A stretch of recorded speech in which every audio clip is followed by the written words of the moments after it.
اصلاح کرم سے کر دے میرے اللہ، مجھے نیک کرم سے کر دے۔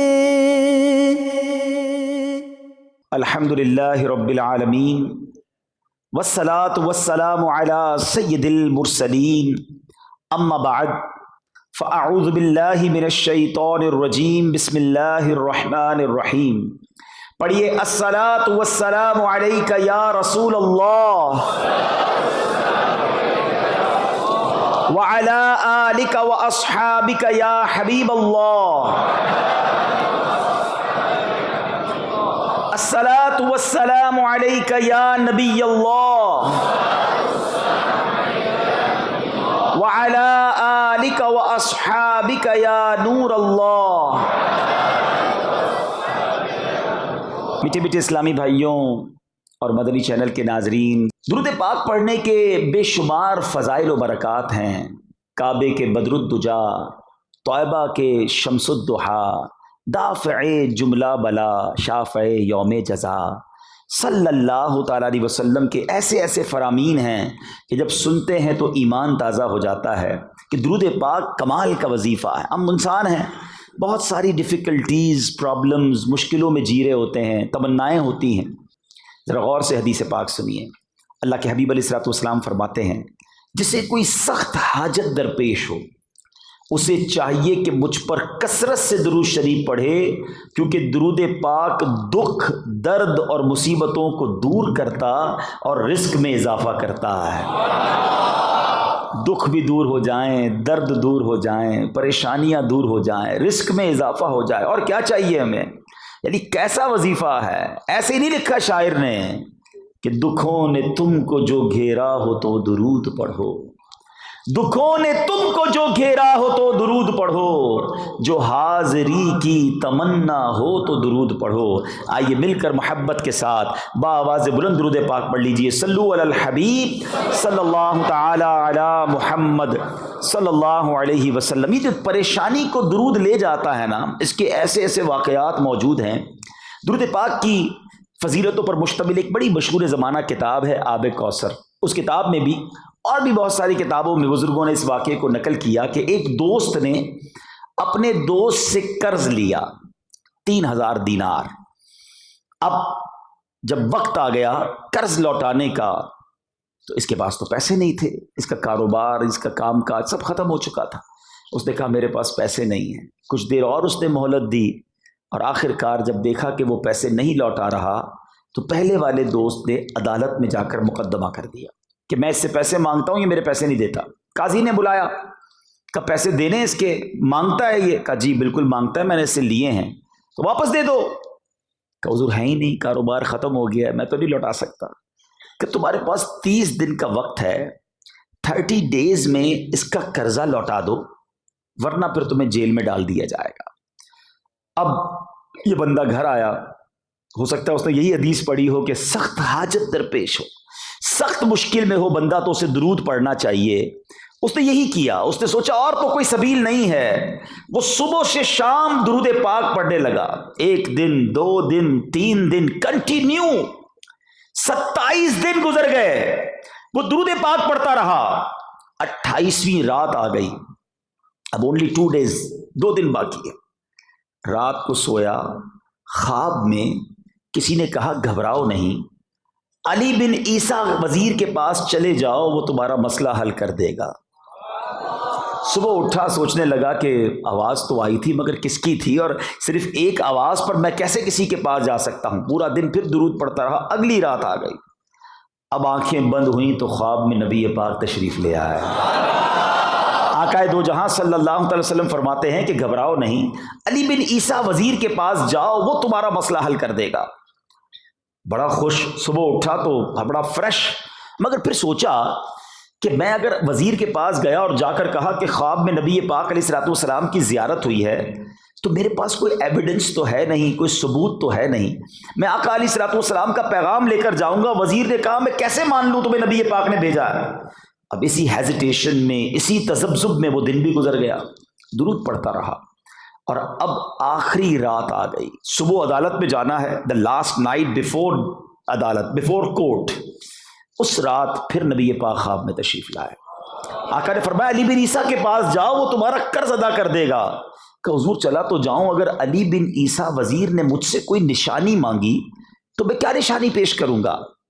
پیارے آقا علیہ الصلوۃ والسلام نے فرمایا کہ ایسا کرو، اسے یہ کہنا کہ تم روزانہ نماز فجر کے بعد 5000 مرتبہ درود پڑھتے ہو، اور جب تک یہ درود پورے نہیں ہوتے تم کسی سے بات بھی نہیں کرتے، اور یہ بات صرف تمہیں پتا ہے اور تمہارے اللہ کو پتا ہے، تم کسی کو یہ بات بتاتے بھی نہیں۔ اب جب یہ صبح اٹھا تو ویری فریش، حشاش بشاش، کہ اب تو نبی پاک نے نشانی بھی عطا فرما دی ہے۔ صبح صبح وزیر کے پاس پہنچ گیا۔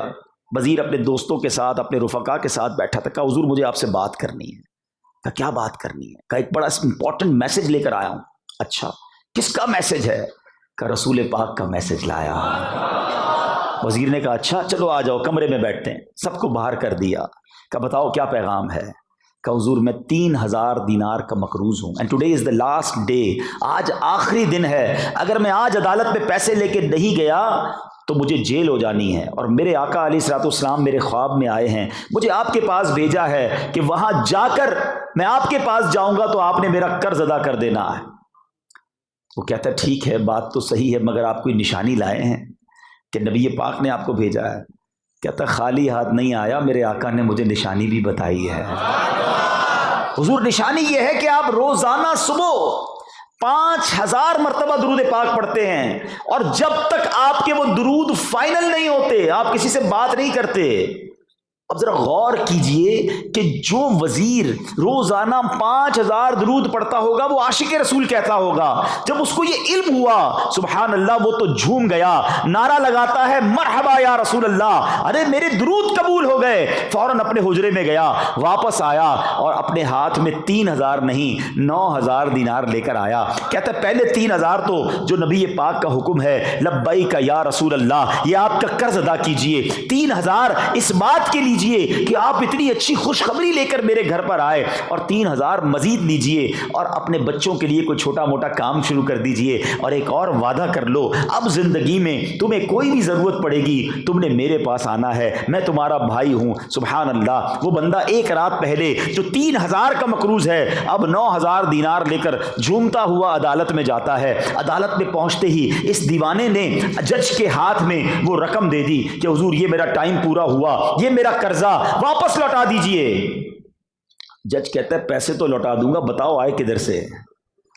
تم تو کہتے تھے کاروبار ختم، تم تو کہتے تھے اب میرا جناب کوئی کام نہیں، اور یہ 3000 دینار کی رقم جمع کیسے کر کے لائے؟ اب اس عاشق رسول نے گویا زبان کال سے نہیں زبان حال سے گویا اس طرح اپنی داستان پوری عدالت میں سنائی کہ اتنا دیا سرکار نے مجھ کو، اتنی میری اوقات نہیں، اتنا دیا سرکار نے مجھ کو، اتنی میری اوقات نہیں، یہ تو کرم ہے ان کا ورنہ مجھ میں تو ایسی بات نہیں۔ اس نے بھری عدالت میں سارا واقعہ سنایا کہ اس طرح نبی پاک خواب میں آئے، آقا نے وزیر کے پاس بھیجا تھا۔ سبحان اللہ، وہ جج بھی کیسے ہوتے تھے، وہ زمانہ بھی کیسا تھا۔ اب وہ عدالت کے درمیان جج اپنی کرسی سے کھڑا ہوا، اپنے کمرے میں گیا، واپس آتا ہے اور 3000 دینار اس عاشق رسول کے ہاتھ میں دیتا ہے۔ کہتا ہے سارا ثواب علی بن عیسیٰ لے جائے، میں بھی تو نبی پاک کا غلام ہوں، تمہارا قرضہ میں ادا کرتا ہوں۔ ابھی سنو تو صحیح، جس نے مقدمہ کیا تھا وہ بھی تو ساری بات سن رہا تھا نا، وہ سارا ماجرا دیکھ رہا تھا۔ کہتا ہے رکیے رکیے، کاغذ قلم لائیے، میں اپنا قرضہ ہی اس کو معاف کر دیتا ہوں، جس پر میرے آقا کا اتنا کرم ہے۔ اس بھائی نے قرضہ معاف کر دیا۔ اب یہ عاشق رسول کہتا ہے حضور جو آپ نے 3000 دیے تھے یہ تو واپس لے لیں، میرا تو قرضہ ہی معاف ہو گیا۔ وہ جج بھی کیسا ہے، کہتا ہے جو پیسے سرکار کے نام پہ نکال دیے واپس نہیں لینے، یہ بھی تم لے جاؤ۔ ذرا غور کیجئے، کتابوں میں یہ واقعہ لکھا ہے کہ جس شخص کو جس دن جیل ہونی تھی 30 دن کمپلیٹ ہو گئے تھے، 1 دینار دینے کو نہیں تھا، اب وہ 12000 دینار لے کر گھر کو واپس جا رہا ہے۔ یہ ہے درود پاک، صدقے دل سے دل کی گہرائیوں سے آج بھی کوئی نبی پاک علیہ الصلوۃ والسلام کو پکارے، میرے آقا آج بھی امت پر مہربان ہیں۔ کیا خوبصورت بات بریلی کے تاجدار لکھتے ہیں، فریاد امتی جو کرے حال زار میں۔ فریاد تو کرے نا، دل سے پکارے تو صحیح نا۔ فریاد امتی جو کرے حال زار میں، ممکن نہیں کہ خیر بشر کو خبر نہ ہو، واللہ وہ سن لیں گے، فریاد کو پہنچیں گے۔ اتنا بھی تو ہو کوئی جو آہ کرے دل سے۔ تو آج بھی اگر نبی پاک علیہ الصلوۃ والسلام کی طرف لو لگائی جائے، اگر آپ یہاں کوئی بیمار بیٹھا ہے، کوئی قرض دار بیٹھا ہے، کوئی پریشان بیٹھا ہے، کوئی بے اولاد بیٹھا ہے، خدا کی قسم درود پاک کو کثرت سے اپنا ورد بنا لو۔ میرے آقا کا گویا وعدہ ہے کہ یہ درود تمہاری مشکلوں کو دور کر دے گا۔ تو یہاں جتنے اسلامی بھائی موجود ہیں تو اپنی زندگی میں درود پاک کو شامل کیجئے۔ آئیے ایک بار پھر محبت کے ساتھ باآواز بلند درود پاک پڑھ لیں۔ صلو علی الحبیب صلی اللہ تعالی علی محمد صلی اللہ علیہ وسلم۔ میٹھے میٹھے اسلامی بھائیوں، اولیاء کرام کے سردار اور جماعت اولیاء میں بہت بڑا نام، آسمان ولایت کے چمکتے ہوئے ستارے حضرت سیدنا حسن بصری رحمۃ اللہ تعالی علیہ۔ آپ کا مقام کتنا برتر و اعلیٰ ہے کہ آپ تابعی بزرگ ہیں۔ آپ نے کئی صحابہ کرام علیہ رضوان کی زیارت کی اور مولا کائنات شیر خدا کرم اللہ تعالی وجہ الکریم یعنی مولا علی سے آپ نے وضو کا طریقہ براہ راست سیکھا۔ اتنی قرب آپ کو صحابہ کرام سے ملا۔ آپ کے بارے میں آتا ہے کہ آپ بڑے خوف خدا والے، بڑی عاجزی اور انکساری والے۔ اللہ پاک نے آپ کی زبان میں بڑی تاثیر رکھی تھی، بڑی حکمت بھری باتیں کیا کرتے۔ آپ بیان کر رہے تھے، امام حضرت حسن بصری اور مولا علی شیر خدا کرم اللہ تعالی وجہ الکریم نے آپ کا بیان سنا اور مولا علی فرماتے ہیں بیان سن کر سبحان اللہ، یہ تو کسی صدیق کا کلام ہے۔ اندازہ کیجیے کتنا بڑا مرتبہ ہے۔ مگر آپ کی زندگی کا ایک عجیب واقعہ جس میں ہمارے لیے بہت سارے میسیجز ہیں۔ ایک مرتبہ آپ نے کہیں جانا تھا تو دریائے دجلہ کے کنارے تشریف لائے اور دریا پار کرنے کے لیے کشتی کا انتظار کرنے لگے۔ اتنے میں حضرت حبیب عجمی رحمۃ اللہ تعالی علیہ، یہ بھی بڑے زبردست ولی اللہ ہیں اور یہ حضرت حسن بصری کے شاگرد بھی رہ چکے ہیں، آپ سے علم دین سیکھا انہوں نے۔ حضرت حبیب عجمی آئے اور انہوں نے پوچھا حضور کہاں جانا ہے؟ فرمایا دریا پار جانا ہے، کشتی کا انتظار کر رہا ہوں۔ حضرت حبیب عجمی نے کہا اللہ پر توکل کیجیے اور دریا پار کر لیجیے۔ یہ کہہ کر حضرت حبیب عجمی رحمۃ اللہ تعالی علیہ پانی کے اوپر چلتے ہوئے دوسرے کنارے پر چلے گئے۔ حضرت حسن بصری دریا کے کنارے ہیں اور حضرت حبیب عجمی رحمۃ اللہ تعالی علیہ پانی پر چلتے ہوئے دریا پار کر گئے۔ اچھا، حضرت حسن بصری نے یہ دیکھا تو آپ غش کھا کر گرے اور بے ہوش ہو گئے۔ ابھی کمال کی بات سنیے گا، اب ہوش آیا تو لوگوں نے کہا حضور آپ بے ہوش کیسے ہو گئے؟ فرمایا مجھے قیامت کا منظر یاد آ گیا۔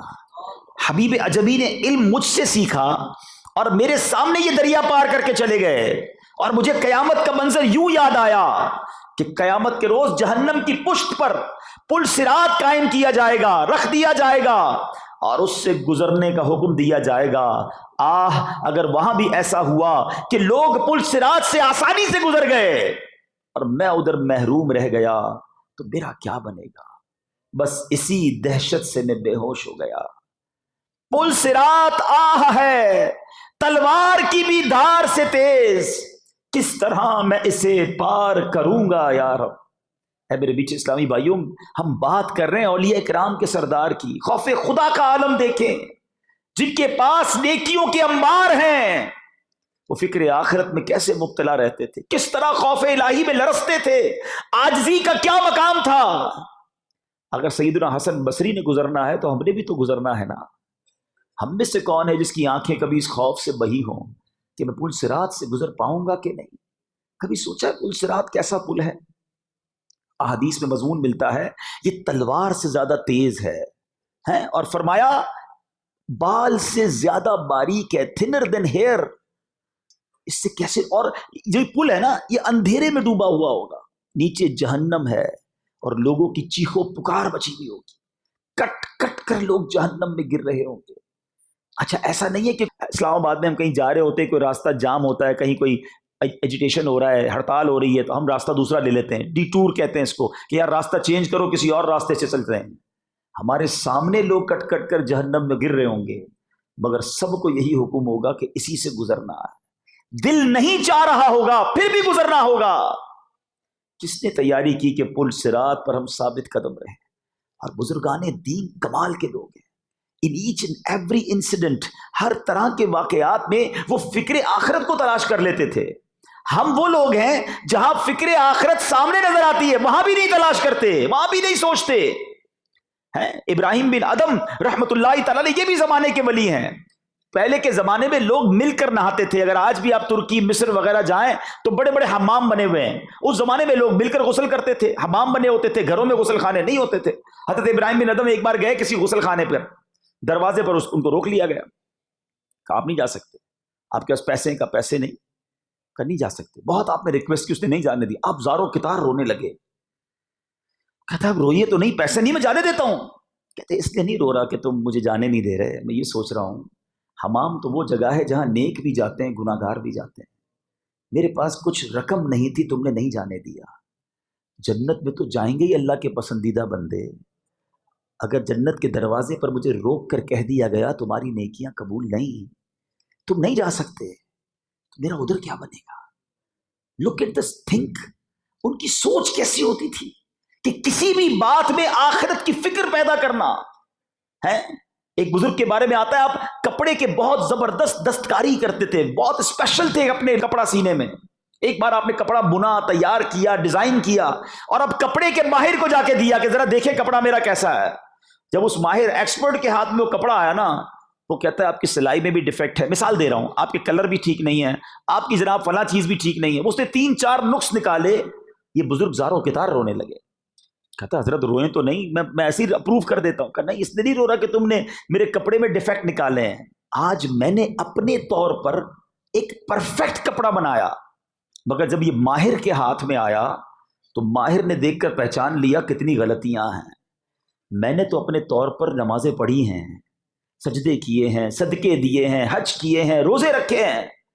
اگر بروز قیامت اللہ کی بارگاہ میں جب میرے اعمال پیش ہوں گے اور مجھے کہہ دیا گیا کہ تمہارے سجدوں میں اخلاص نہیں تھا، تمہاری عبادتیں اللہ کے لیے نہیں تھی اور میری عبادت میں نقص نکال کر اس عبادت کو ضائع کر دیا گیا، اس عبادت کو ختم قرار دے دیا گیا، تو میرا کیا بنے گا؟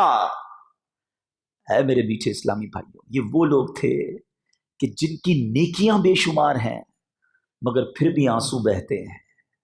اور ہم ہیں کہ ہمارے گناہ اتنے ہیں کہ گناہ یاد بھی نہیں ہے، انبار ہے گناہوں کا، مگر پھر بھی فکر آخرت نہیں ہے، پھر بھی آخرت کا خوف نہیں ہے، پھر بھی اس کی تیاری کا ہمیں ذہن نہیں ہے. یہ لوگ ہر معاملے میں آخرت کا پہلو تلاش کرتے. ہم قبرستان میں بھی بیٹھے ہوں تو ہمیں جناب وہاں بھی لوگ گپے مار رہے ہوتے ہیں. ارے حالانکہ تمہارے سامنے مردے کو قبر میں اتارا جا رہا ہے، تم کاندھا دے رہے ہو کسی کو، اپنے عزیز کی آنکھیں بند کر رہے ہو. کفن میں لوگ کہتے ہیں منہ چھپا دو، ایسا کرو منہ چھپا دو، ختم ہو گیا، سب نے دیدار کر لیا. اچھا جناب سلیبیں رکھ دی گئیں، اپنے کہتے ہیں دیکھو وہاں ایک سوراخ بچ گیا ہے، ادھر بھی ایک پتھر اٹکا دو، کوئی روشنی، کوئی ایک چھوٹا سا سرا بھی نہیں چھوڑتے. کبھی اس وقت یہ خیال آتا ہے کہ یہ سب میرے ساتھ بھی ہونا ہے اور اچانک ہونا ہے. مگر وہاں قبرستان میں بھی ہم نے دیکھا کہ لوگ مذاق کر رہے ہوتے ہیں، ٹیلی فون پہ لگے ہوتے ہیں. پہلے کے زمانے میں پایا جاتا ہے کہ جب جنازہ ہوتا تھا نا تو اس بندے کو تلاش کرنا مشکل ہو جاتا تھا کہ اس میت کا عزیز کون ہے، کیونکہ سارے ہی رو رہے ہوتے تھے. اس لیے نہیں کہ ان کو میت سے بڑا پیار تھا، ان سب کو اپنا جنازہ یاد آتا تھا. وہ سب یہ روتے تھے کہ آج اس کی باری ہے، کل میری باری ہے. حضرت حسن بصری رحمت اللہ تعالی کا یہ واقعہ کتنا بڑا درس ہے کہ آپ حضرت حبیب عجمی کے اس دریا پار کرنے سے سوچ رہے ہیں کہ یہ دریا پار کر گئے، کل لوگ پل صراط بھی پار کر جائیں گے، میں اکیلا رہ گیا تو میرا کیا بنے گا؟ اللہ اکبر. سیدنا حسن بصری رحمت اللہ تعالی پھر عاجزی کرتے ہوئے مزید پتہ ہے کیا کہتے ہیں؟ کہتے ہیں افسوس لوگوں نے میرے علم سے فائدہ اٹھایا لیکن میں اپنے لیے کچھ نہ کر سکا. حبیب عجمی رحمت اللہ تعالی سے آپ نے پوچھا کہ اے حبیب عجمی تمہیں یہ مرتبہ کیسے ملا؟ وہ کہتے ہیں حضور میں اپنے دل کی اصلاح کرتا رہتا ہوں، میں دل کو صاف کرتا رہتا ہوں. اللہ اکبر. پھر آپ کہتے ہیں افسوس لوگوں نے میرے علم سے فائدہ اٹھایا، میں کچھ نہ کر سکا. یہ بھی عاجزی کا انداز ہے، یہ بھی اللہ والوں کا انداز ہے. آج ہم جیسے لوگ کرتے کچھ نہیں اور باتیں بڑی بڑی، ان کی نیکیوں کے انبار ہیں مگر اپنے آپ کو عاجز گناہگار کہا کرتے تھے. اور یہاں ایک اور بات سیکھنے کو ملی کہ دل صاف ہونا، اللہ اکبر، پھر راہیں کھل جاتی ہیں، پھر نور داخل ہوتا ہے، پھر عبادت کی لذت نصیب ہوتی ہے۔ ہمارا ایک پرابلم بھی ہے میٹھے اسلامی بھائیوں، ہم لوگوں کے سامنے بڑے نیک نظر آتے ہیں، ہمارا چہرہ، ہمارا امامہ، ہمارا لباس لوگ بڑا نیک سمجھتے ہیں، مگر ہمارے دل کا حال ہمیں پتہ ہونا چاہیے، اور ہمیں اس بات سے ہمیشہ ڈرتے رہنا چاہیے کہ میں سب سے برا ہوں نگاہ کرم ہو، کیونکہ اگر بندہ سیٹسفیکشن والی جگہ پر آ جاتا ہے، کہتے ہیں نا بندے کا زوال ہی اس وقت شروع ہوتا ہے جب وہ اپنے آپ کو نیک سمجھنے لگتا ہے۔ نہیں میرے میٹھے اسلامی بھائی، کبھی اس بات پر ہمیں سیٹسفائی، مطمئن نہیں ہونا ہے۔ خوف خدا اللہ کرے کہ ان بزرگوں کے صدقے ہمیں نصیب ہو جائے، اور اللہ کرے کہ ہم حقیقی معنوں میں اپنے دل کی اصلاح کرنے والے بن جائیں۔ تو میں عرض یہ کر رہا تھا کہ دل جو ہے نا، یہ ایک برتن کی مانند ہے، ٹھیک ہے؟ برتن میں اگر گندگی بھی ڈالیں اور ساتھ دودھ بھی ڈالتے رہیں تو دودھ کیا ہوگا؟ گندا ہو جائے گا، ہم اس دودھ کو استعمال نہیں کریں گے کیونکہ دودھ میں گندگی بھی ساتھ شامل ہے۔ ایسا ہی ہے نا، ہمارے دل میں پرابلم یہ ہے اس وقت جو بڑا مسئلہ ہے، بہت سارے لوگ یہاں ایسے بیٹھے ہیں جو نمازی ہیں، روزہ دار ہیں، قرآن بھی پڑھتے ہوں گے، ماشاءاللہ دعوت اسلامی والے ہیں تو مدنی قافلوں میں بھی سفر کر رہے ہیں، ٹھیک ہے، صدقہ خیرات کرنے والے بھی بیٹھے ہیں۔ میں آپ سے پوچھتا ہوں، ہمیں وہ لیول آف روحانیت کیوں نہیں مل رہی ہے؟ سجدے کریں تو دل سجدوں میں لگ جائے، تلاوت کریں تو آنسو بہیں، ہاتھ اٹھائیں تو دعا میں رکت طاری ہو جائے۔ دیر از سم تھنگ رانگ، ورنہ بزرگان دین تو عبادت میں اتنے انوالو ہوتے تھے اور ان کو رکت قلب نصیب ہوتی، اللہ کا عرفان نصیب ہوتا۔ اس پرابلم کا مسئلہ یہ ہے کہ ہم نے اپنے دل میں کچھ گندگیاں بھی پال رکھی ہیں اور عبادت کا دودھ بھی ہم ڈالی جا رہے ہیں، مگر وہ جو عبادت کا نور ہے نا، اب دودھ جس کو مثال کے طور پہ میں کہ وہ گندا ہو رہا ہے۔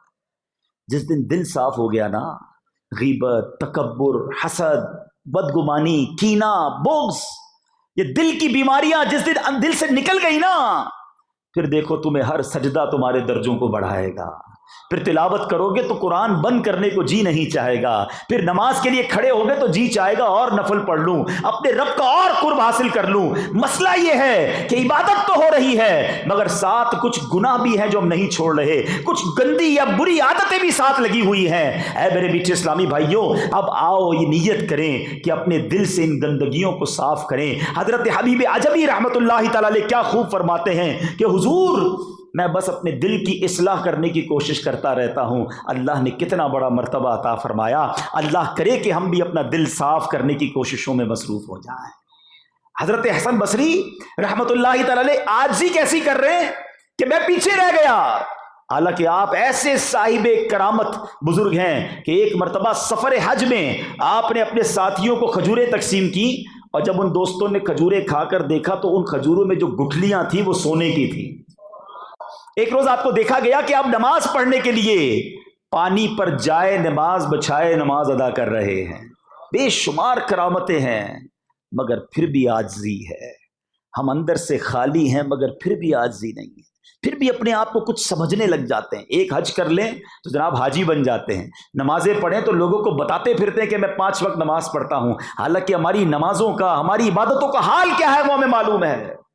تو میرے میٹھے اسلامی بھائیوں، بزرگان دین کی سیرت سے مجھے اور آپ کو سیکھنا ہے کہ ہمیں اپنے آپ میں جب تک شرمندگی نہیں ہوگی نا، جب تک یہ خوف نہیں ہوگا کہ اللہ جو ٹوٹی پوٹی عبادتیں کر رہا ہوں وہ تو نہیں قبول کرنی ہے، میرے پاس تو کچھ نہیں ہے، اور اپنے گناہوں پر شرمندہ ہونا ہے۔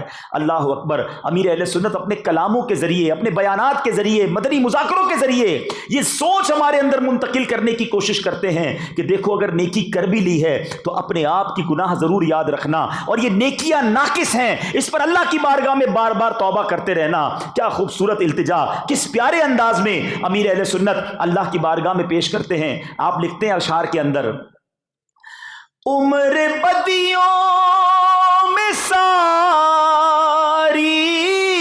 گزاری، ہائے پھر بھی نہیں شرم ساری، عمر بدیوں میں ساری گزاری، آئے پھر بھی نہیں شرم ساری، بخش محبوب کا واسطہ ہے یا خدا تجھ سے میری دعا ہے، ہوں بظاہر بڑا نیک صورت، کر بھی دے مجھ کو اب نیک سیرت، ظاہر اچھا ہے باطن برا ہے، یا خدا تجھ سے میری دعا ہے۔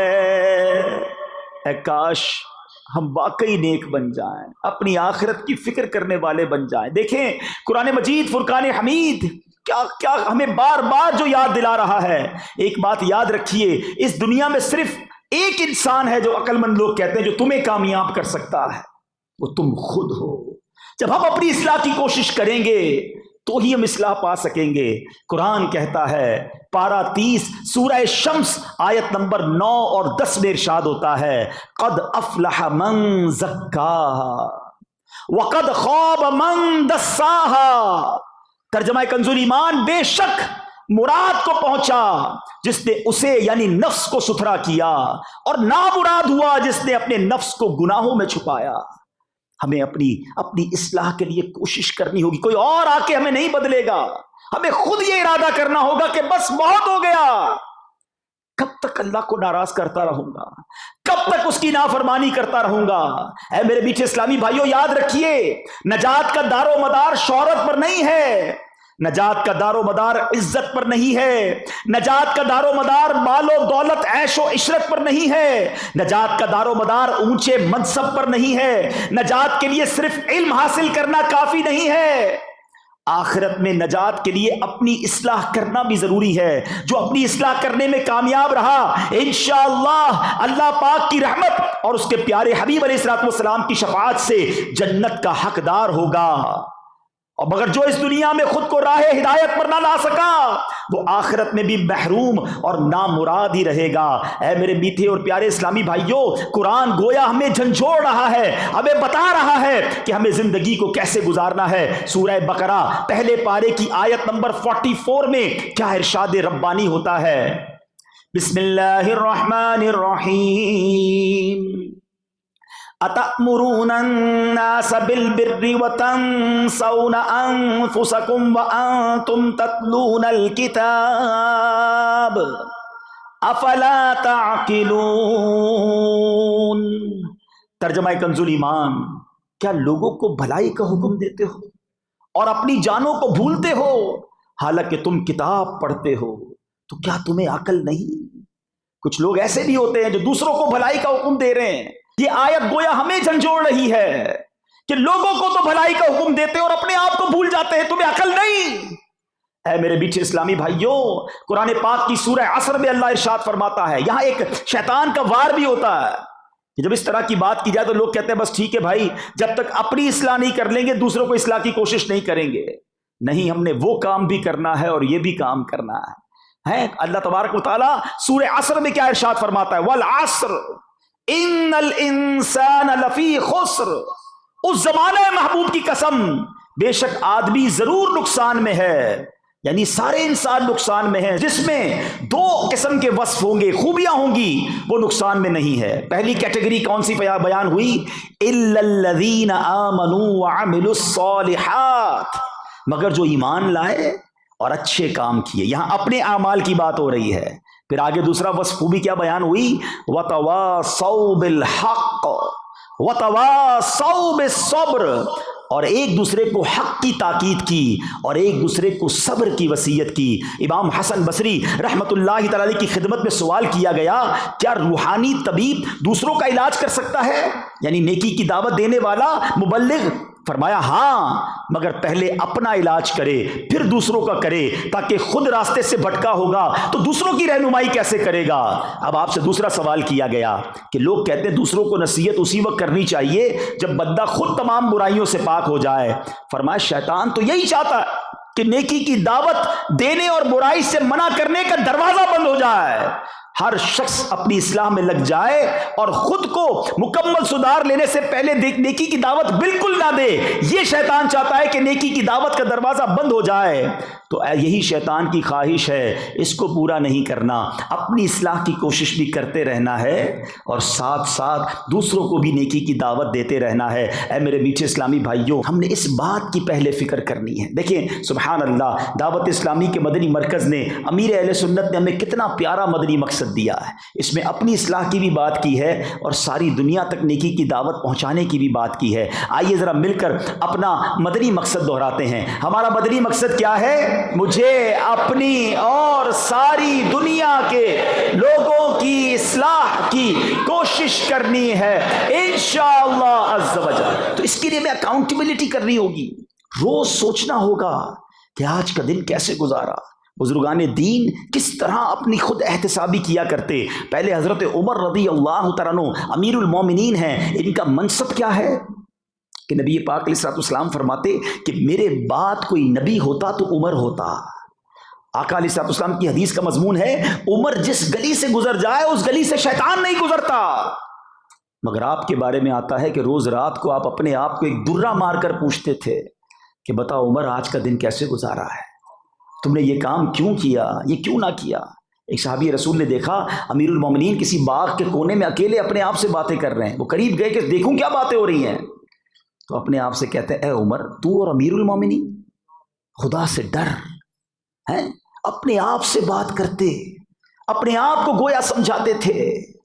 مگر آج ہمارے گناہوں کے انبار ہیں، مگر لوگ اپنے آپ کو خود ہی سیٹسفائی، تو بڑا نیک ہے، نمازی ہے، تیرا کام بن گیا۔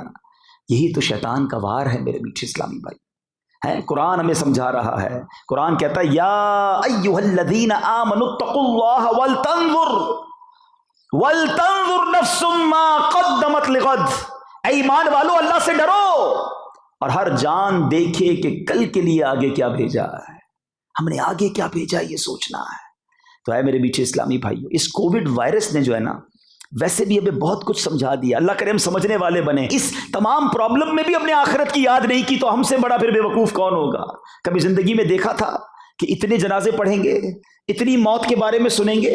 ہم تو صبح اٹھتے تھے تو کئی جنازوں کے میسج ہوتے تھے کہ فلاں فلاں کا انتقال ہو گیا، اور جناب مسجد میں اتنے سارے جنازے، ہر نماز میں نماز جنازہ کا اعلان ہوتا تھا، آس پاس کے کتنے لوگ چلے گئے۔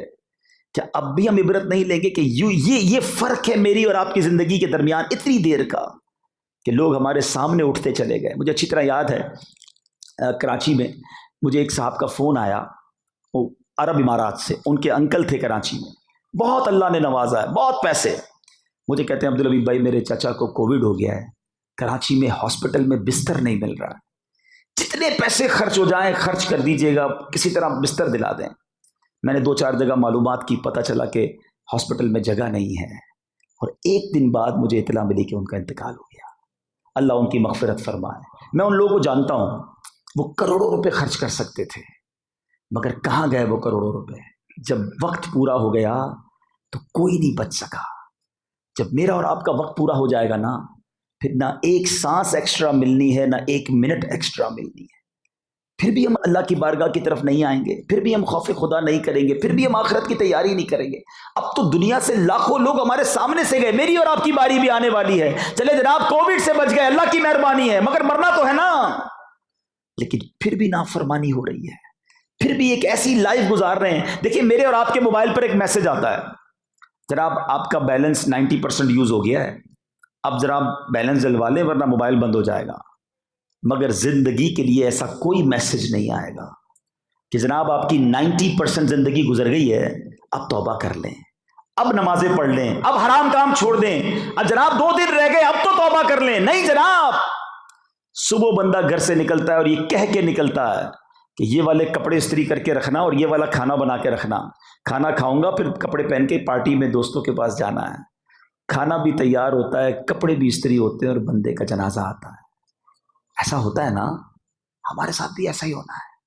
اکیلے جانا ہے قبر میں, یاد رکھنا میٹھے اسلامی بھائی. یہ جو قرآن نے کہا نا کہ بندہ نفس دیکھے آگے کیا بھیجا, روایتوں کا مضمون ہے جب بندے کا انتقال ہوگا نا تو گھر والے کہیں گے میت نے پیچھے کیا چھوڑا ہے, اور فرشتے کہتے ہیں میت نے آگے کیا بھیجا ہے.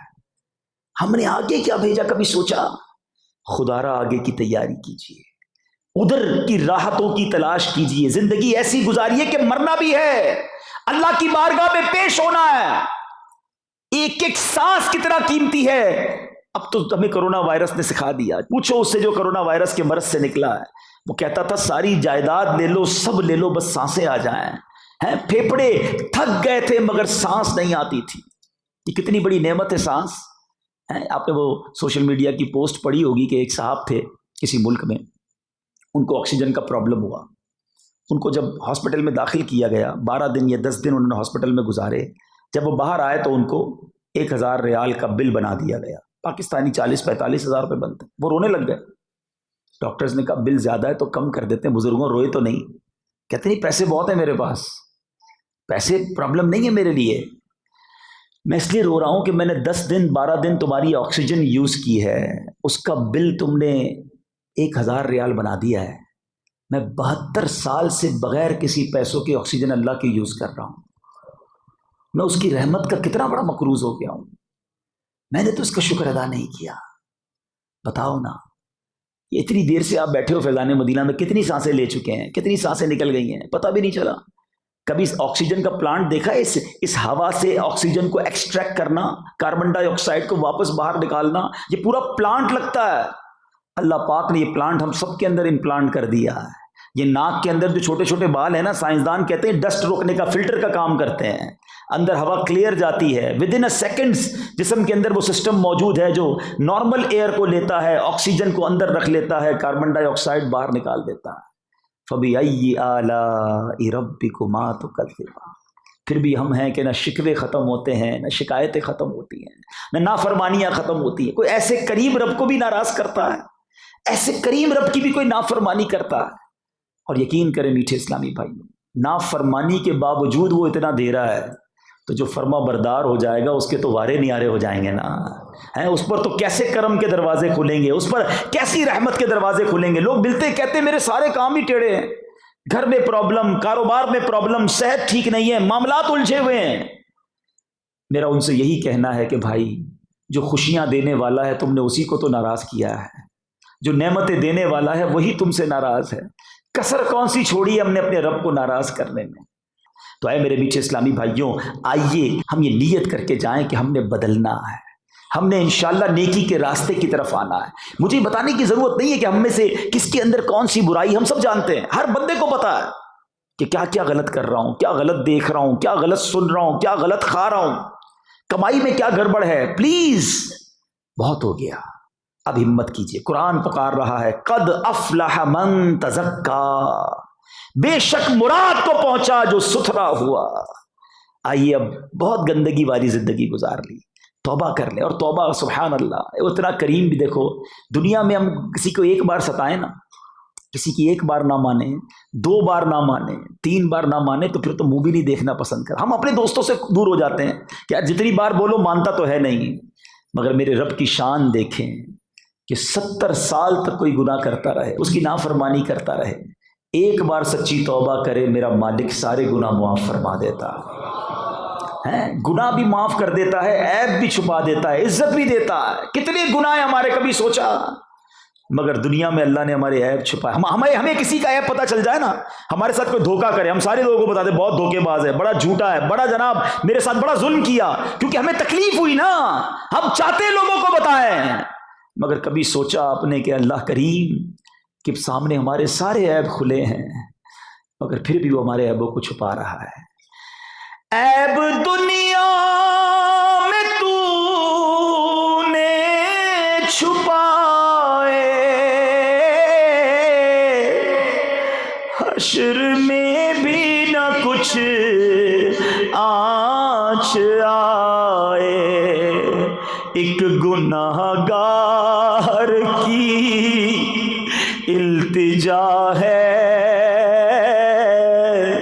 مجھ گناہگار کی التجا ہے، یا خدا تجھ سے میری دعا ہے، مغفرت کا ہوں تجھ سے سوالی، پھیرنا اپنے در سے نہ خالی، مغفرت کا ہوں تجھ سے سوالی، پھیرنا اپنے در سے نہ خالی، مجھ گناہگار کی التجا ہے، یا خدا تجھ سے میری دعا ہے۔ دنیا میں ہمارے ساتھ کوئی ایک احسان کرے ہم اسے ناراض نہیں کرتے۔ کبھی سوچا اللہ نے ہم پر کتنے احسان کیے ہیں؟ پنجابی شاعر کہتا نا، ہک گناہ میرے ماں پیو ویکھن مینوں عمری منہ نہ لاوے، ہک گناہ میرے ماں پیو ویکھن مینوں عمری منہ نہ لاوے، لکھ گناہ میرا مالک ویکھے وہ پھر بھی پردے پاوے، اس نے ہمارے عیب چھپائے ہیں، لوگوں میں عزتیں دی ہیں، لوگ ہمیں پہچان رہے ہیں، مگر مالک جانتا ہے ہم کتنے گناہگار ہیں۔ ہمارا آفس پہ کام کرنے والا ہمارا کام نہ کرے نا، ہم اسے نوکری سے نکال دیتے ہیں۔ اس کو موٹر سائیکل دی ہو کہ اس کام کے لیے دی، وہ کام نہ کرے، موٹر سائیکل واپس لے لیتے ہیں۔ اللہ نے آنکھیں دی ہیں، ہونا تو یہ چاہیے تھا یہ آنکھیں حرام دیکھتی تو وہ ہمیں اندھا کر دیتا، واپس لے لیتا نا۔ یہ زبان دی ہے، یہ زبان حرام بات کرتی وہ گونگا کر دیتا، یہ ہاتھ ظلم اور حرام کی طرف بڑھتے وہ ہاتھ لے لیے جاتے، مگر اس نے نعمتیں جاری رکھی ہیں۔ مگر یاد رکھنا ایک دن آنا ہے جب ان نعمتوں کا جواب دینا ہوگا۔ ثم لتسألن یومئذ عن النعیم، پھر ایک دن تم سے ان نعمتوں کے بارے میں پرسش کی جائے گی، پوچھا جائے گا، کیسے جواب دیں گے؟ اے میرے بیچے اسلامی بھائیو، خدا را اللہ سے محبت کیجئے، رب سے پیار کیجئے، اس کی نافرمانی اچھی چیز نہیں ہے۔ اتنا قریب، اتنا مالک، اتنا خالق، ایسا بخشنے والا، ایسا مہربان، اے اللہ عدل کی تو ہم قابل ہی نہیں ہے نا، ہمیں تو پہلے ہی پتہ ہے کچھ نہیں ہے، گناہ ہی گناہ ہے، خطائیں ہی خطائیں ہیں۔ میرے مالک تیرے عدل کے نہیں، تیری رحمت کے سوالی بن کر جمع ہوئے، فضل کرے تے بخشے جاسن، میں مرگے منہ کالے، رحمت دا دریا الہی، ہر دم وگدا تیرا، جے ایک قطرہ بخشے مینو، بس جے ایک قطرہ بخشے مینو، کم بڑھ جاوے میرا۔ اے میرے مالک جے میں ویکھا عملہ ولے، کچھ نہیں میرے پلے، کچھ بھی نہیں مولا، یہ سب دکھاوے ہیں، یہ تو جانتا ہے ہم کتنے برے ہیں، ہمارا چہرہ بے شک ہمیں لوگ نیک سمجھتے، مولا تجھے سب پتا ہے۔ ہم آج تیرے دربار میں اپنے ہر جرم کا اقرار کرتے، جے میں دے دیکھا عملہ ولے، کچھ نہیں میرے پلے، پر مولا جے میں ویکھا رحمت تیری، بلے بلے بلے۔ اے اللہ آج تیرے بندے تیرے گھر میں بیٹھے تجھے پکار رہے، ہم شرمندہ ہیں۔ ہمیں آقا کی وہ حدیث ہم نے سنی ہے کہ گناہوں سے توبہ کرنے والا ایسا ہے، التائب من الذنب کمن لا ذنب لہ، گناہوں سے توبہ کرنے والا ایسا ہے جیسا اس نے گناہ کیا نہیں۔ اے میرے مالک آج ہم بھی تجھ سے توبہ کرتے ہیں، بس سچی توبہ تو نہیں دینی ہے، ہماری توبہ بھی ناقص، ہماری باتیں بھی ناقص، کچھ نہیں آتا مولا، تیرے حبیب کا فرمان سن کر توبہ کر رہے، بس قبول کر لے، استقامت دے دے، سچی توبہ عطا کر دے۔ بڑے بڑے گناہ کیے ہیں ہم، تو اتنے بڑے مجرم ہیں کہ ہمیں اپنے گناہ بھی یاد نہیں، کس کس گناہ کی معافی مانگے، بس تو معاف کر دے، اچھوں کے صدقے معاف کر، ہمیں ایسی توبہ دے دے کہ پھر گناہ کی طرف نہ لوٹے۔ میرا مالک بہت کریم ہے میرے میٹھے اسلامی بھائی، آؤ بس آج بدل کر جانا ہے، آج جیسے آئے ہیں نا ویسے نہ جاؤ.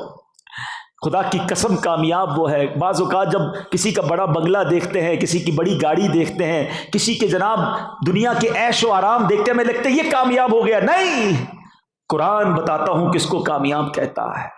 قرآن میں رب فرماتا ہے فَمَنْ زُحْزِحَ عَنِ النَّارِ وَأُدْخِلَ الْجَنَّةَ فقط فاز. سنو کامیاب کون ہے. قرآن کہتا ہے جو آگ سے بچا کر جنت میں داخل کیا گیا وہ مراد کو پہنچا, وہ کامیاب ہے. ارے دنیا میں سب کچھ مل گیا اور اگر ادھر جہنم میں ڈال دیا گیا تو کدھر جائیں گے. نرم نرم بستروں پر سونے والوں, اچھا اپنی پسند کا تکیہ نہیں ہوتا تو نیند نہیں آتی. سردی میں ہیٹر نہ ہو تو نیند نہیں آتی, گرمی میں اے سی یا پنکھا نہ ہو تو نیند نہیں آتی, جنریٹر ہمیں چاہیے, یو پی ایس ہمیں چاہیے. کبھی سوچا کہ آج اس نرم بستر کے بغیر نیند نہیں آتی. اگر قبر میں سانپ اور بچھو آ گئے تو کدھر جاؤں گا. ادھر کی آسائش کی فکر ہے, ادھر کی کیوں نہیں کرتے. ادھر اللہ نے بہت اچھے اچھے گھر دے دیے. کبھی سوچا کہ اگر جنت کا گھر نہ ملا اور جہنم ٹھکانہ بن گئی تو کیا بنے گا. پھر سنو قرآن کیا کہتا ہے فَمَنْ زُحْزِحَ عَنِ النَّارِ وَأُدْخِلَ الْجَنَّةَ فَقَدْ فَازَ. جو آگ سے بچا کر جنت میں داخل کیا گیا وہی مراد کو پہنچا. اللہ ہمیں آگ میں نہ ڈالنا, ہمیں جہنم سے پناہ پر عطا فرما دے.